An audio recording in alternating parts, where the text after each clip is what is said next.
In 1938, a group of fishermen off the coast of South Africa caught an animal they had never seen before. It was a fish with a large, stocky body, and it had fins that vaguely looked like limbs in the way that they were shaped and moved. It turns out this was a fish called the coelacanth. Now before this, the coelacanth was thought to have been extinct for around 66 million years, back during the age of the dinosaurs. And since then, the coelacanth has been the poster child for the term living fossil. Now, we may be a long ways from South Africa, but right here in the state of Alabama, we have our very own species of living fossil, and that is the garfish. But what really qualifies these animals to be considered a living fossil? In this video, my cousin Brad and I set out on a mission, and our goal was to catch these fish in person just to see how prehistoric they really were. And without any further ado, let's get right into it. So, to start off, this is what we're using as a lure. There's no hook to it, just some regular nylon rope, unbraided and brushed out. When they bite this, they'll shake their head and it gets all tangled up throughout their teeth. And so from there, you just reel them in. So if you were going to use this method to catch them, make sure you get all the rope out of their mouth, you know, because they can't open their mouth, they can't eat. They're jumping all around us, surfacing.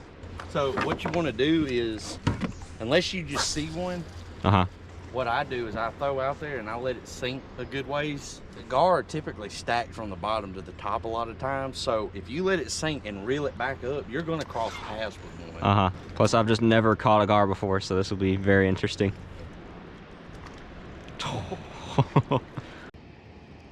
Look, way further out there in the stream, or in the current there, you can see just dozens of them. There's one right there. There's an osprey. Yep. But they are everywhere out here. There's another one that just surfaced there.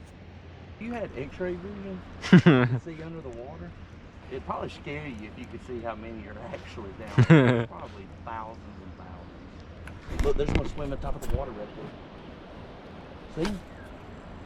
Holy crap, Dylan. Good shot. Real. He was right there, though. There it is. There it is. There it is. Yep. Yep. Yep. Oh my God. Yep. It is on. It is on. On like Donkey Kong. Caught me, Jeremy Wade. Oh, he's fighting. This goes without saying, they can't easily break your line. So, yep. Yeah, just wear him out a little bit. Yeah. Pull him on up. That's a big one. That is a good one. Lord have mercy. Oh yeah. Oh yeah. He's not done. He's not done. That is a big one. He's like, no. Oh, he's running with it. Yeah, just let him tire out.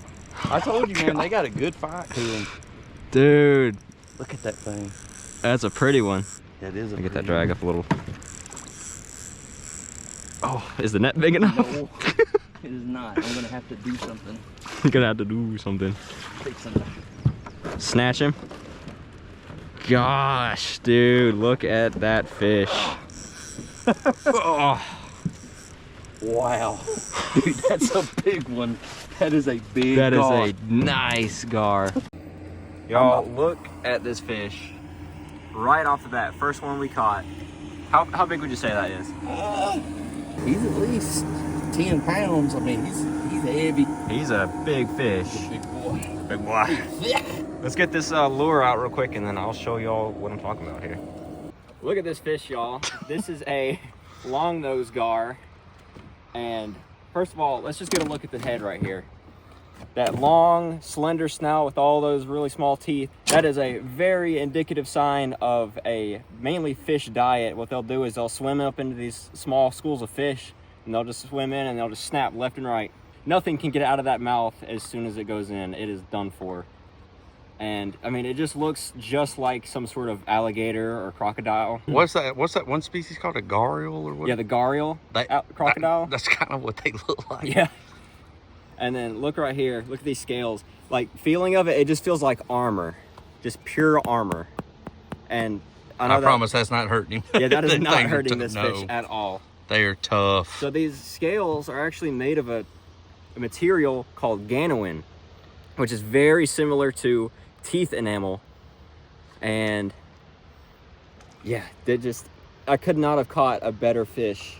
Yeah, that's good. Man, you ready to let him go? Yes and no. Well, the cool thing is you're not going to hurt them. Yeah. They can live for hours out of the water. Absolutely. These things are tough fish. These things have been around since the Jurassic period, about 150 million years ago when the first ones showed up in the fossil record.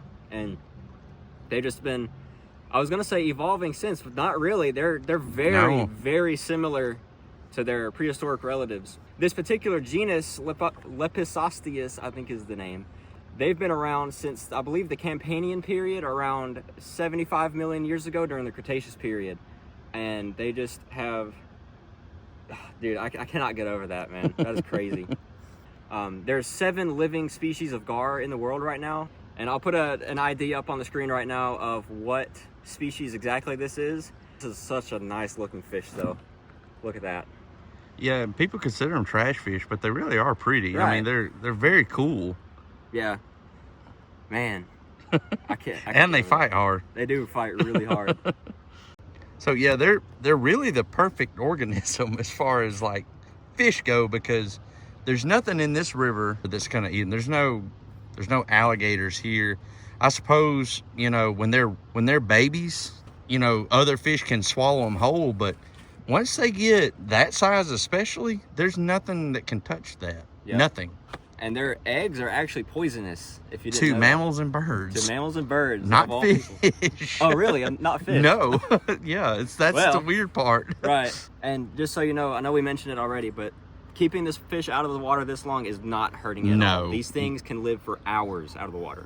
Yep. They are some tough fish. Absolutely.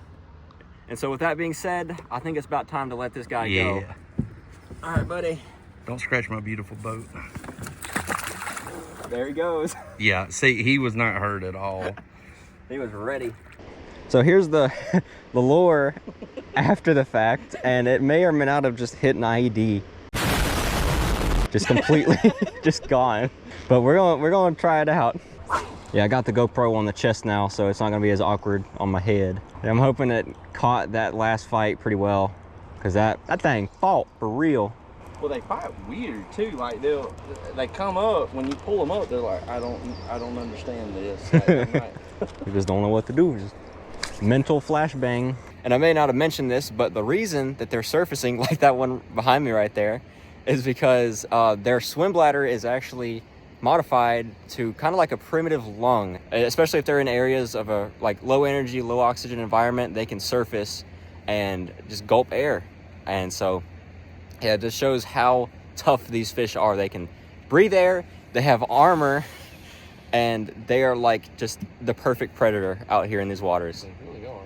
Oh. You got one? Got one. He was on. He was on. I didn't even feel him. He came off. Oh no! Rip. He said, man, that thing tastes funky. That tastes like, boy, that lure tastes like it been through an IED. Oh, he was right there. Hold on. Get that on camera? I think so. He was right on it too. I thought he jumped out and got it at first. That was crazy. Look at him right here, man. They're everywhere. So he was on there. He was on for a minute. I seen your rod bent. Yeah. I hardly, because he was so small, I hardly felt him. And then I looked up and my rod was just flipping. Or just, you know, thumping. And I was like, oh. There it is. There it is. Oh, he's not bad. Oh my lord! Look at this thing. God, you barely got him, dude. Oh my god. Oh. No. There he goes. Oh, Number two. His nose be through the net. Boy, got the net nose. So here's guard number 2. Another long nose, but look at the scales and just look at how pretty this fish is. And you can see, especially on the sides there, those scales, like you find fossils of those all the time over in different parts of the country. Like, I know people find them a lot in the Miocene deposits of Florida. You find them out in the Hell Creek Formation of Montana and the South Dakota, North Dakota area. And yeah, these things are just insane. Very strong. Very strong fish. Oh, he's Yeah, tensing up. Yeah, if they ever sense like, oh, he's not holding me very strongly, they will. Yep. They will try to break for it. Yeah, he's. I think he's about to try to go for it. Let's let him go. We'll let him go. Let's let that boy go. Yep. He let himself go. Yeah. Look at that boy go. Look at that boy go. Does this look okay? Lord have mercy. That boy hit another IED and then fell in a ditch. All right, y'all, just wanted to show y'all this real quick. I know when we were catching the fish, we didn't get to show this off too well, but check out the teeth on these things. You can see right there, there's actually a double row of teeth. Yeah, you can see it pretty good right there. They got these double rows of teeth, and it just helps them even more in catching their prey items, which are like small fish and shad and stuff like that. Just so you know, this is a ethically sourced gar skull. And even like in its inner mouth right there, if you feel, it's really rough like sandpaper. So I mean, nothing escapes this. It's not getting past 2 rows of teeth on both jaws, and that nothing escapes that. They are the perfect predator for the environments that they inhabit. Absolutely. That's so cool. It just looks like a dang croc skull or something. It Spino. does. Look at that. Fun fact, in the first Predator movie, Uh-huh. they actually have a gar skull hanging on his neck. Oh, really? Yeah. Yeah. Look at the tongue on him. Look at some tongue action.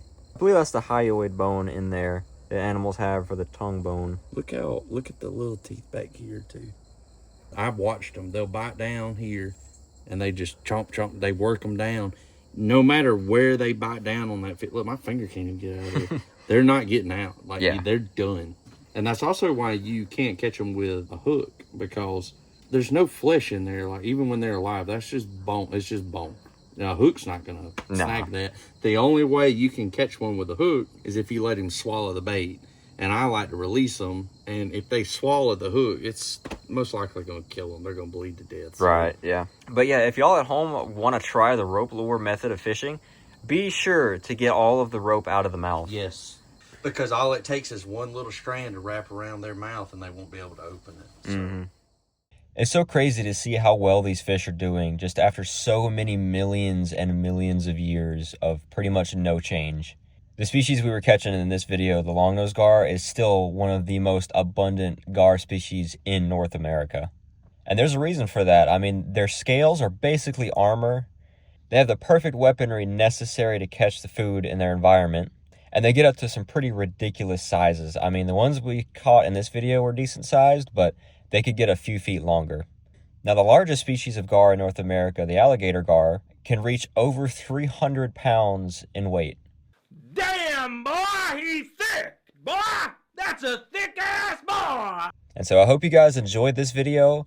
It was a really fun one to make, that's for sure. If you did enjoy, be sure to like and leave a comment down below if you guys want to see more videos like this. And last but not least, subscribe. And so thank you guys, and I will see y'all in the next one.